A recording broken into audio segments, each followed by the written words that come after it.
Capítulo 5 de Mateo. Habíamos empezado con las bienaventuranzas.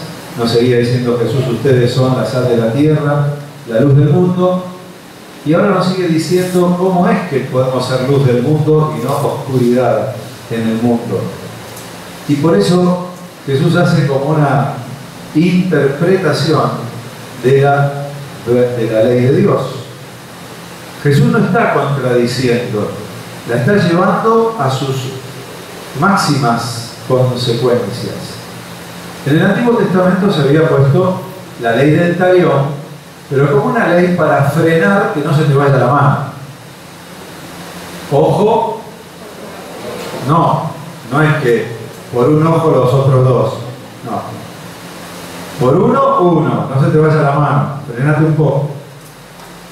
Diente por diente, no por diente por dentadura. Entonces frená, pará. Y esa ley estaba puesta para detener que los males, que a veces le queremos devolver al enemigo como venganza, te dijeran: bueno, está bien, pero enojarte de la misma manera que él, no mucho más. Era como que devolver el mal al otro porque a lo mejor estás enojado, te pasa todo eso, está bien, pero no mucho más. La pena que el otro debería pagar tenía que ser igual al daño que hizo, no superior. Entonces hasta ahí llegaba el límite. Ahora bien, Jesús duplica la apuesta, sube la exigencia y nos dice: no se trata de ver cuánto le vas a devolver al que te hizo un daño. Primero se trata de ver qué haces con el daño. Cuando nos hacen un daño, ¿qué nos pasa? Primero nos pasa un daño. Si nos roban, si me lastiman, si dañan mi fama. Primero perdemos algo, ¿no es cierto? Obvio, perdemos algo. Segundo, ¿qué empieza a pasar? Nos enojamos. Y ese enojo, entonces, nos lleva a obrar después, tercer paso, en contra del otro. Pierdo algo, me enojo y busco la manera de que algo le pase para que sienta lo que me hizo. Pareciera que ninguno siente esto. Parece que le estoy hablando a un pueblo de ángeles en el cielo. Pareciera que qué comunidad tan santa, ¿no? Que bueno, que no siente estas cosas, nunca le han pasado. Por lo menos levante la mano a ver a quién le pudo haber pasado alguna vez, una vez en la vida nada más esto. Bueno, no todos. Bueno, en el ser humano, cada actitud desata un mecanismo. Bien, entonces uno se tiene que dar cuenta hasta dónde llego, si el mecanismo me hace bien o no me hace bien. Entonces empezamos a mirarnos.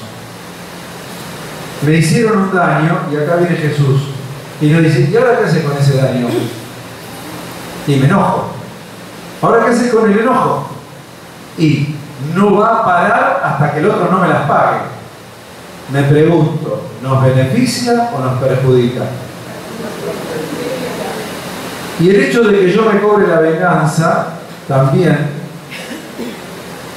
no nos olvidemos que yo antes no hacía ningún daño y ahora me veo obligado a hacer un daño para poder compensar el mal que me hicieron. Entonces encima el daño no se lo hago solo al otro. Alguien que obra mal o un daño, ¿quién se daña también? El que lo hace. Entonces el mundo comienza a generar lo que llamaba en los años 70 Ferdinand Cámara la espiral de violencia. Porque yo te la voy a hacer y por ahí se me fue un poquito la mano o el otro lo interpretó de una manera en la cual me la va a devolver y esto no se termina más. Entonces Jesús dice esto que dice Pablo en la segunda lectura: ¿no saben que ustedes son el templo de Dios y que en ustedes habita el Espíritu Santo? No, la verdad que hasta aquí no. porque me dañaron, porque me enojé y ahora estoy viendo hacer un daño. Perdón, ¿vos te acordás que sos el templo del Espíritu Santo? Te tenés que acordar. ¿Y qué? Entonces, ¿qué hago con esto? Bueno, acá viene el asunto. ¿Qué hago con este enojo y con esta situación? El templo del Espíritu Santo no es solamente cada individuo en su corazón. Dios ha querido dar la sangre para pacificar el mundo, ¿o no? Entonces lo repetimos todos. Dios entregó su sangre para pacificar el mundo. Entonces el mundo tiene que estar en paz por una sola razón, porque Dios ya dio su vida y porque somos de Dios. Y porque ella lo hizo. Entonces el mundo no hay que empeorarlo, dice Jesús. A partir de que yo entregue mi vida, ustedes van a tener también el mismo espíritu que yo tengo. Por eso se anima a Jesús a decir, sean perfectos como el Padre Celestial es perfecto. Señor, perdóname, pero yo no puedo. Yo no soy perfecto.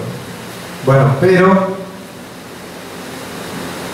adentro tuyo y entre ustedes hay un Espíritu Santo que si conectan van a poder tener quizás la gracia de cambiar esos mecanismos que se desatan cuando somos víctimas de algún mal.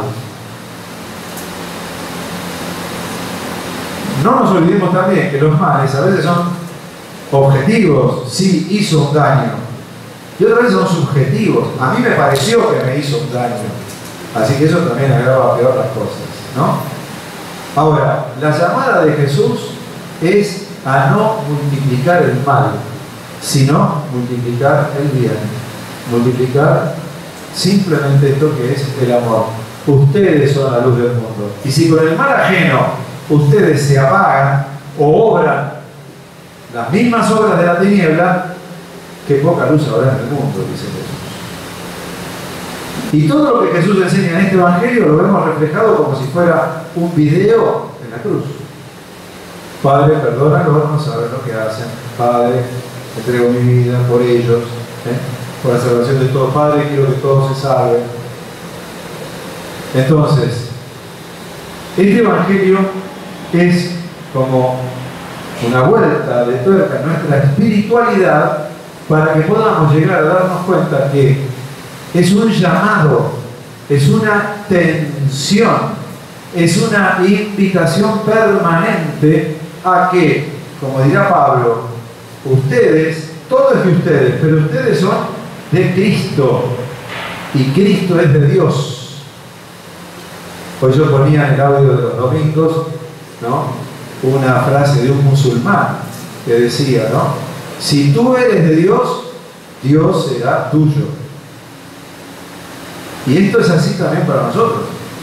Si soy su discípulo, Él es mi maestro, pero no solo porque me enseña algo en el coco, sino porque está obrando en mi corazón. Y tengo que volver a esa obra que Él está haciendo en nuestros corazones y también en nuestra comunidad. Porque a veces la salvación me llega si aprendo a mirar al otro, si aprendo a ver cómo está haciendo las cosas el otro, si aprendo a establecer esa comunión y esos puentes que tenemos que tener unos con otros. Y ahí también el Señor está tejiendo esta obra que Él ya hizo, que algún día veremos plenamente, pero de la cual hoy tenemos que ser sus obreros. Obreros de esa paz que Él ya trajo, que Él ya puso con su obra, y hoy me dice, y ahora vos sos mi templo para obrar esto. Cuando venimos a un templo, ¿a qué venimos? A orar, ¿qué más? A agradecer, a encontrarnos con quién. Bueno, pero resulta que si ustedes entran un día acá y encuentran una fiesta, música, y todos haciendo cualquier cosa menos rezando, ¿ustedes qué van a decir? ¿Es un templo? ¿O el templo se pervirtió? ¿O el templo lo cambiaron? ¿Qué hicieron del templo? Y si nos estamos matando cayendo trompada, ¿qué hicieron del templo? ¿Qué hicieron del templo? Nos preguntaríamos. Bueno, Miremos nuestra casa, ¿qué nos pasa? Miremos nuestros sentimientos, ¿cuáles tenemos? Miremos nuestras circunstancias que vivimos en la calle. ¿Somos templo? O también no nos agarramos a trompadas, o también no nos enojamos, o también no envidiamos, o también no perjudicamos, o también bla, bla, bla, bla, vivimos conflictuados. Entonces, esta es la reconstrucción que Jesús nos pide. Reconstruyan este templo que es la vida de cada uno. Reconstruyan este templo que es el mundo. Reconstruyan esta comunidad que es la iglesia. Reconstruyan a estos discípulos para que se manifieste la obra que Dios ya está haciendo. Sean perfectos. Apunten más alto. Que la única ley que queda en ustedes como obligación, la única deuda que tengan unos con otros sea la del amor. Ahora, ténganse paciencia cuando no te sientas amado, o cuando te amen de una manera que vos no entendiste, o cuando aprendan también a transformarse para formar este templo y no perder la unidad por cualquier capricho que viva cada uno. ¿Se entiende? Esa es la obra que Jesús nos dice. Y si alguien te hizo un daño, no se lo devuelvas. Y si alguien te hace algo, bueno, espera un poquito más, qué sé yo. Vamos a ir formándonos. No nos olvidemos que hoy alguien me decía también que no, en la comunidad me respondía un poco al Evangelio y me decía, sí, pero sabés que tuve que este es un desastre en la comunidad, pasa esto, lo otro. Y le digo, bueno, me hizo pensar una cosa, ¿no? Que este Evangelio de ser perfecto, de vivir en el amor, de construir el templo, hay que unirlo al otro que es la corrección fraterna. La corrección fraterna es necesaria. Necesitamos también que lo que a cada uno se le chisporrotea, el hermano se lo diga y tenga la simplicidad de decir, uy, no me di cuenta, ok, listo, para adelante. Y no hacer un rollo de quién tiene la razón, porque vos siempre yo no, bla, bla. Todos esos rollos que tenemos cuando no queremos reconocer algo tan simple que, bueno, vale más el amor que las circunstancias que podemos vivir.